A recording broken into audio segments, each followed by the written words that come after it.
DGP को पकड़ो, DGP भी आके पाँव पड़ जाएगा। मैं आपको अभी एग्जाम्पल दूँ, लेटेस्ट, ज़्यादा टाइम नहीं है। सेशन जज बहुत बड़ा डिस्ट्रिक्ट है। सेशन जज से बड़ा जज क्यों नहीं होता है? क्योंकि वो किसी को फांसी सेशन दे सकता, हाई कोर्ट वाला नहीं दे सकता, वो भी छूट सकता है। सेशन कोर्ट वाला जो जज था वो मेरे पीछे पड़ गया जी, हजूरी कर रहा था कि नहीं प्लीज छोड़ दो आके।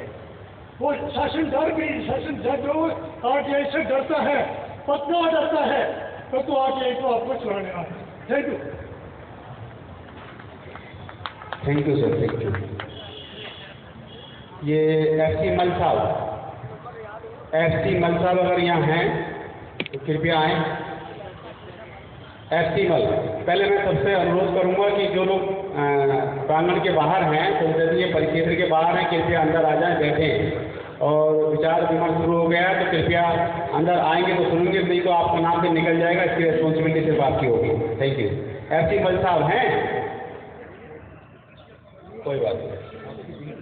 Doctor Durga Prasad Yadav sir. होगा पंडाल पूरा? नहीं, सुबह भी ज़्यादा नहीं था सर कल थी भी।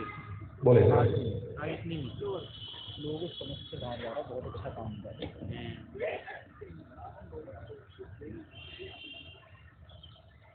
मैं डॉक्टर दुर्गा प्रसाद यादव गोरखपुर विश्वविद्यालय से रहा हूँ और यहाँ ABSF का राष्ट्रीय संयोजक के रूप में इस संगोष्ठी में भाग लेने के लिए आया हुआ हूँ। मुझे बहुत सारी बातें भाषण नहीं करना है, लेकिन 2-3 बातों पर अपने साथियों का ध्यान जरूर आकृष्ट करूंगा।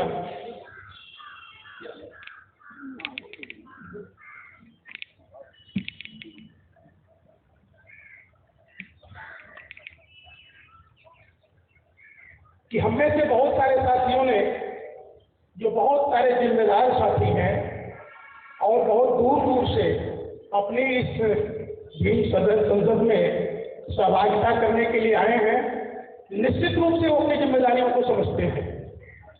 लेकिन हम जो बात करके यहाँ से जाते हैं, खुद कितना अमल करते हैं, इस पर विशेष रूप से ध्यान देने की जरूरत है। हम ब्राह्मणवाद के खिलाफ बहुत बोलते हैं, लेकिन हम में से कितने साथी हैं जिन्होंने अपने घर से ब्राह्मणवाद को बाहर किया है? मैं निवेदन करना चाहूंगा, आपको हाथ उठाएं। मैं ओबीसी का होते हुए भी 2008 से 12 साल हो गया अपने किसी भी कार्यक्रम में किसी भी ब्राह्मण को नहीं बुलाता हूँ, चाहे वो जीने मरने से लेकर शादी विवाह तक किसी कार्यक्रम में नहीं बुलाता हूँ। नंबर 1।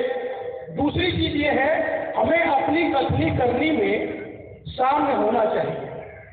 हम जो यहाँ मंचों पर बोलते हैं उसे अपने घर पहले अपने ऊपर अप्लाई करें तो मुझे लगता है समाज का बहुत सारा सुधार अपने आप हो जाएगा।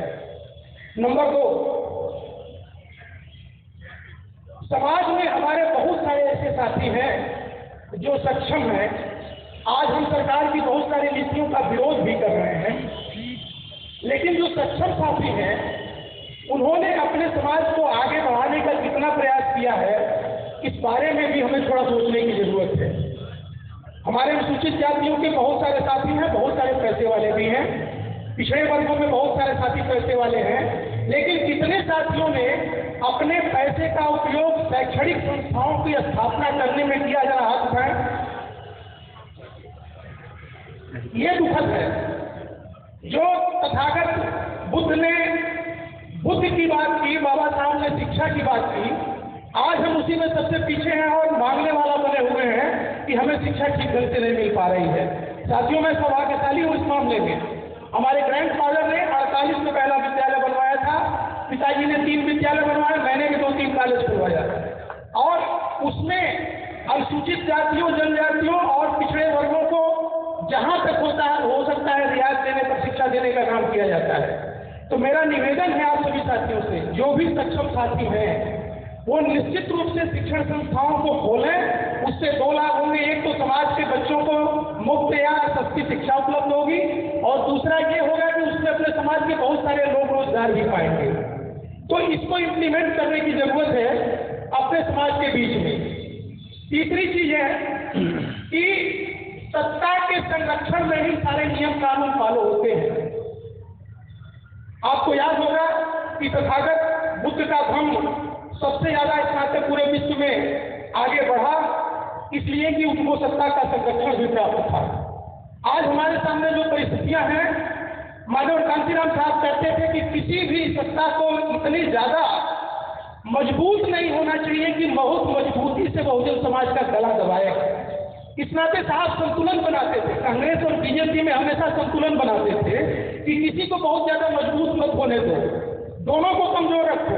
जब सत्ता कमजोर होगी तो वो निश्चित रूप से बहुजन समाज के हित में काम करेगी, बहुत मजबूती से गला नहीं दबाएगी हमारे। और उनका ये मानना था जब तक हम इतने ज्यादा मजबूत न हो जाए कि स्वयं सत्ता में अपनी भागीदारी सुनिश्चित न कर पाए, तब तक किसी को बहुत ज्यादा मजबूती से सत्ता में न आने दें।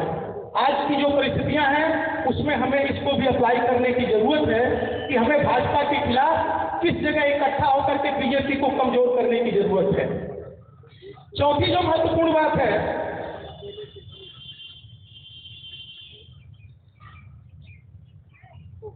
कि इतनी समय अगर एक अभियान थोड़ा जोर से चलाया जाए कि पूरे देश में शासन प्रशासन में एससी एसटी ओबीसी के जो पद रिक्त हैं उन पदों को मजबूती से प्रेशर देकर के अगर भरवा दिया जाए खाली, तो हमारे समाज के नए बच्चे लाखों की संख्या में शासन प्रशासन में पहुंच जाएंगे और वो ऊर्जा पैदा करेंगे कि आने वाले दिनों में हमको सबसे ज्यादा ऊर्जा मिलेगी।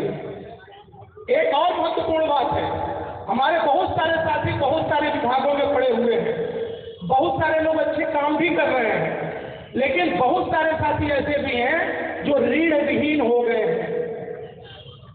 किसी संस्था में काम तो करते हैं लेकिन बिल्कुल रीढ़ नहीं है उनके पास, तो रीढ़ वाला बनिए। जो जहां है जिस रूप में है वो वहां अपनी रीढ़ अगर सीधी कर लेगा तो मैं समझता हूं हमारे बहुत सारे साथी जो यहाँ आके बोल रहे हैं और अपने समाज का काम कर रहे हैं वो भी बहुत अच्छा काम समाज का होने लगेगा। बशर्ते हमारी जितनी भागीदारी है उस हिसाब से हम अपनी रीढ़ सीधी कर लें और समाज का काम करना शुरू कर दें।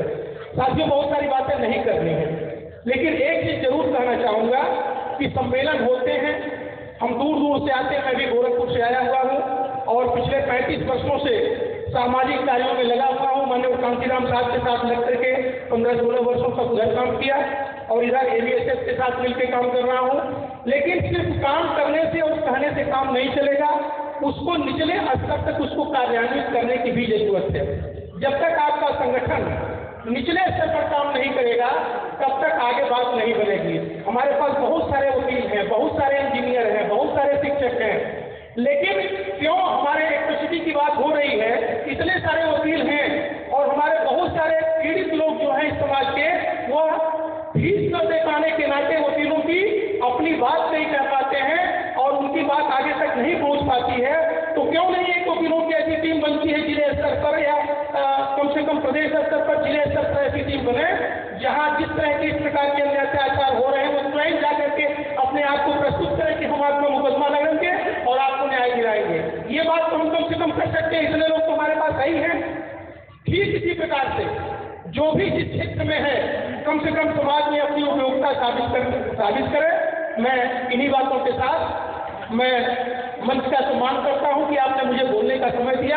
मैं तथागत के चरणों में श्रद्धा सुमन अर्पित करते हुए और मंच के सभी साथियों को धन्यवाद देते हुए, आप सभी साथियों को भी धन्यवाद देते हुए कि आपने सावधानी से मेरी बात सुनी।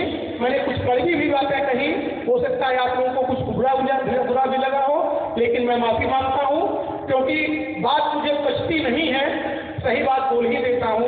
तो मैं एक बार पुनः सभी बहुजन साथियों को सम्मान करते हुए और अपने महापुरुषों को नमन करते हुए अपनी बात समाप्त करना चाहूंगा।